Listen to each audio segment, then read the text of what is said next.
தொலைகிறதே. வாழ்க்கையின் வேர்களோ மிக ரகசியமானது.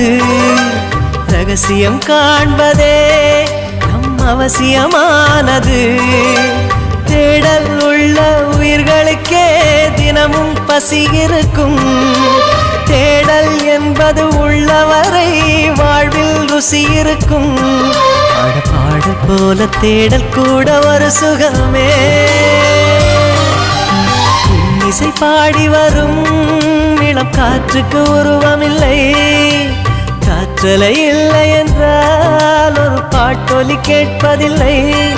ஒரு காலம் வருகையில் உள்ளம் கொள்ளை போகுதே. ஆனால் காற்றின் முகவரி கண்கள் அறிவதில்லையே. இந்த வாழ்க்கையே ஒரு தேடல் தான். அதை தேடி தேடி தேடும் மனது தொலைகிறதே.